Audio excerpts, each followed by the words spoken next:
I think this might be one of the last little bits of evidence that my body either is still recovering or still has something going on.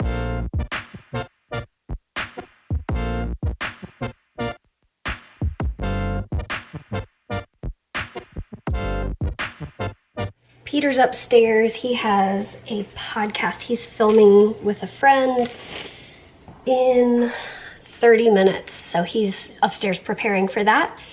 And I just keep thinking about food. So I decided to make some food. I'm gonna clean and chop up celery and carrots just for easy eating. And then I'm gonna think through, I'll get the asparagus already snapped off. I'm gonna slice up these mushrooms. Oh well, I'm getting ambitious. Okay, close the fridge before I get any other ideas. So, do you wanna chop some veggies with me? So there was a situation in the night. Basically, I think Harry must have gone number 2 in his litter box during the night, and then he brought a little bit of that extra goodies on his foot into the bed, which this never happens in the middle of the night, so I'm guessing his stomach wasn't feeling right. So Peter ended up waking up. We both woke up. Wow, that was a long birdie song. And Peter couldn't, apparently, he told me this morning, he could not fall back to sleep for 4 hours. And so I asked him, oh, well, did you like go downstairs and chop some veggies or something?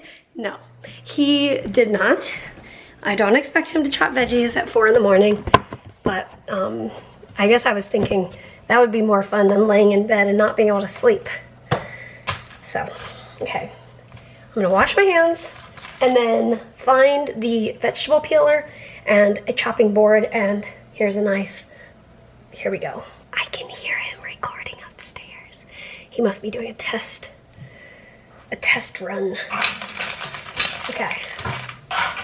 Aha! Aha! Uh-huh. Here we go.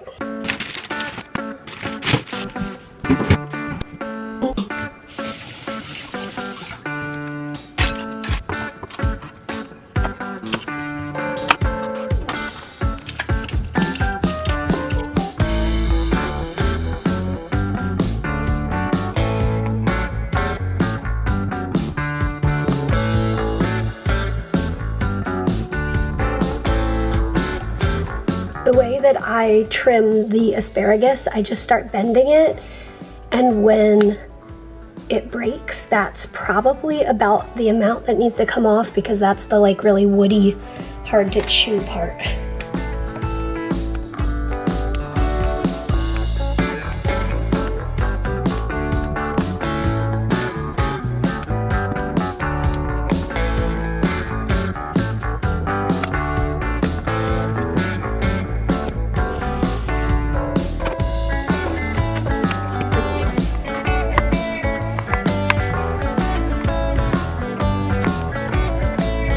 I want to like pause the video right now. I want to know what it is in your life that makes you feel alive.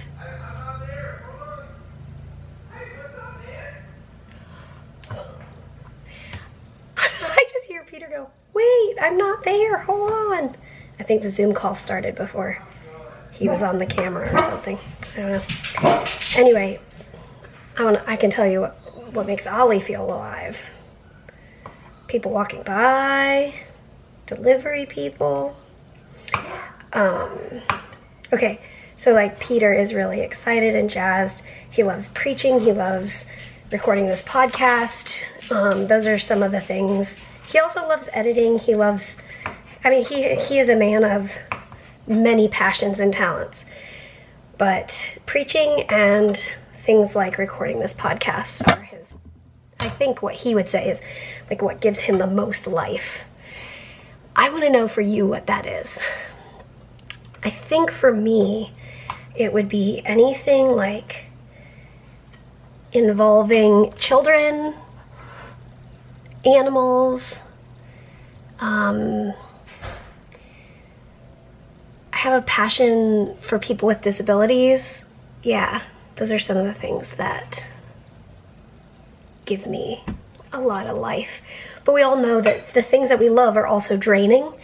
So like Peter, after he preaches, is completely drained, void of energy. And it's not a bad thing. It's just the reality. When you pour your heart out, yeah, it's a reality.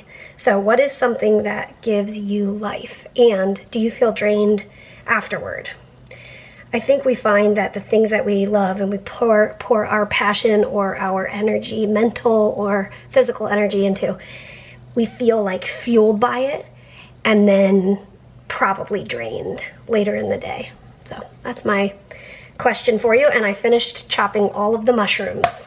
I think I'm gonna go ahead and just kind of like cook these down, caramelize them sort of. And I had a mushroom that had been like really seared to the pan and it was really delicious. So I'm gonna try to do that. Do you guys see this like quintessential, I mean, this looks like a painting or something. Look at that mushroom. Is that not just like the perfect mushroom? Hold on. Look at the mushroom. Just look at it. It's so perfect. One of the reasons I like to get the veggies cut up and sometimes even made, like I'm gonna make these mushrooms and just put them in the refrigerator until I'm ready for them, is that if I don't have the energy to do a whole meal all at once, we can pull out this bowl of veggies and there we go. Or whatever, you get the idea. It kind of helps out. If I feel good enough to do it right now, do it right now so that it can help me out later when I'm like, I've already lost my cooking endurance and I've already used it up for the day. I also like to cut the veggies ahead of time because I just enjoy doing it. All right, I am done making these little guys and I'm going to put them in the refrigerator. I got a steak out of the freezer to thaw out in the fridge, so I think tomorrow maybe Peter will make the steak on the grill and I can put some mushrooms on mine. He doesn't like them, but I have enjoyed them occasionally.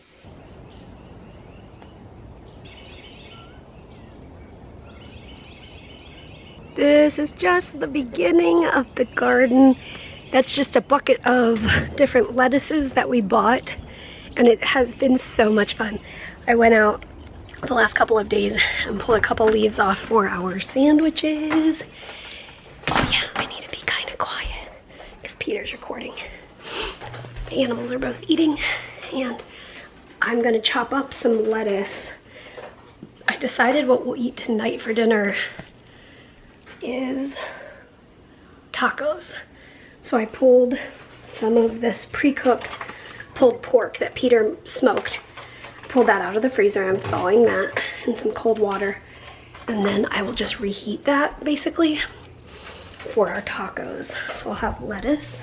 It's some red leaf lettuce and some rainbow chard, I think. But I think it said rainbow chard. Anyway, something. Then we have an avocado that is ready to be eaten, and salsa. And I'll probably pull those carrots and celery out to eat on the side as well.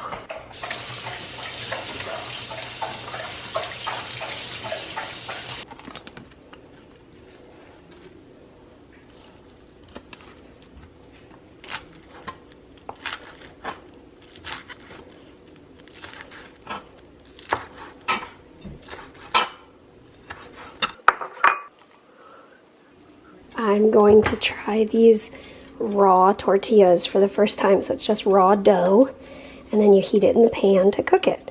And I'm really, really excited. And I have officially lost my endurance. I want to push through and finish this meal. Yes, I shall. I'll see you outside.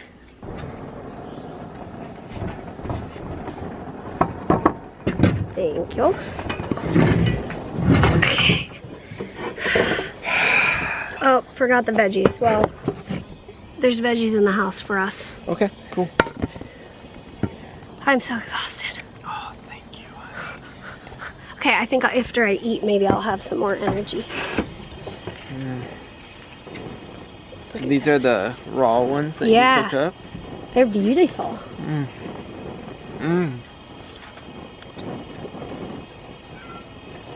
Tastes good.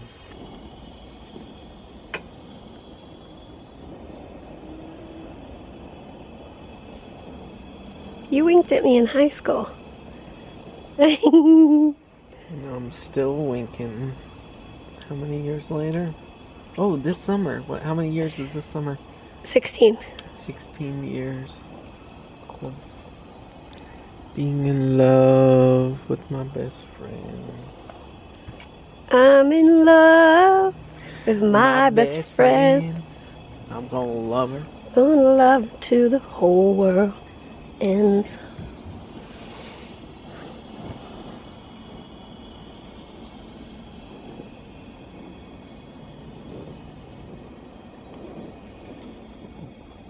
Is this real life? It's amazing. I think this might be one of the last little bits of evidence that my body either is still recovering or still has something going on, not sure yet, but typically I don't want to get in bed at 6:30 at night.